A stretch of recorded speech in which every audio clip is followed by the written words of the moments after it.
Selamat pagi, jemaat yang terkasih di dalam Tuhan. Kita sama-sama mengerti dan menyadari bahwa akhir-akhir ini kita banyak dikejutkan oleh berbagai hal.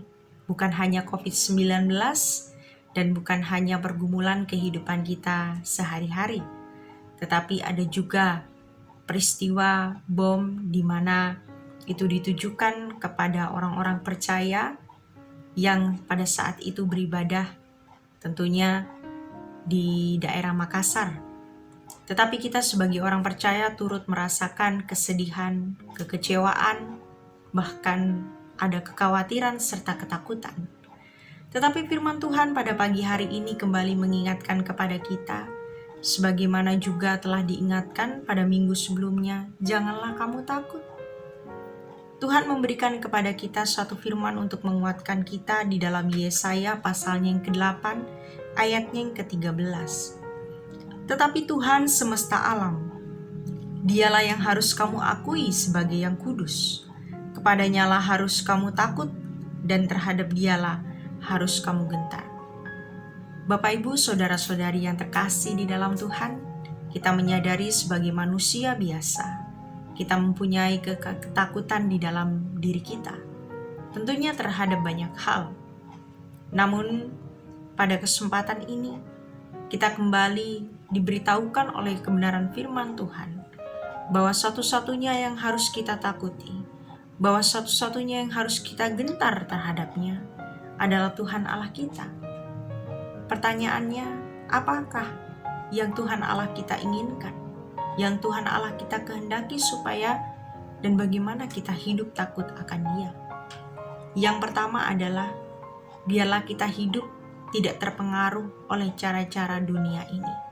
Ada begitu banyak orang yang menghalalkan segala cara untuk bisa hidup di dalam dunia ini dengan keinginan dan kemauannya sendiri.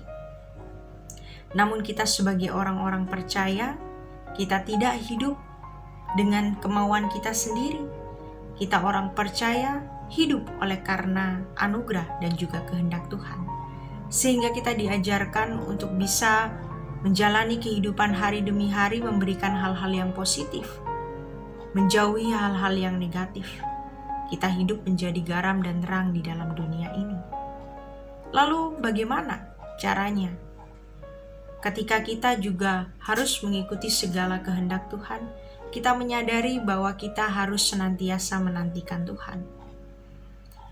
Bapak, Ibu, dan saudara-saudari yang terkasih di dalam Tuhan, biarlah kita senantiasa menantikan Tuhan di dalam mengambil keputusan menjalani kehidupan ini. Sekali lagi, bukan karena keinginan dan kemauan kita, tetapi karena Tuhan berkehendak di dalam kehidupan kita. Sebagai orang percaya, kita tidak berjalan dengan keinginan dan kemampuan kita sendiri, tetapi kita menantikan Tuhan di dalam kehidupan kita. Selain itu, apa yang harus kita lakukan? Biarlah kita hidup tidak percaya dengan hal-hal yang takhayul. Kita hidup tidak percaya dengan hal-hal kegelapan, melainkan satu-satunya hal yang bisa kita lakukan adalah kita percaya hanya kepada Allah yang benar, Allah yang kudus, yaitu Tuhan kita, Yesus Kristus. Sebagaimana Ia telah mengorbankan dirinya bagi setiap kita. Biarlah kita tidak hanya tahu, tetapi kita mau meneladani, bahkan di dalam kehidupan ini, kita mau hidup sebagaimana Kristus hidup di dalam kehidupan kita.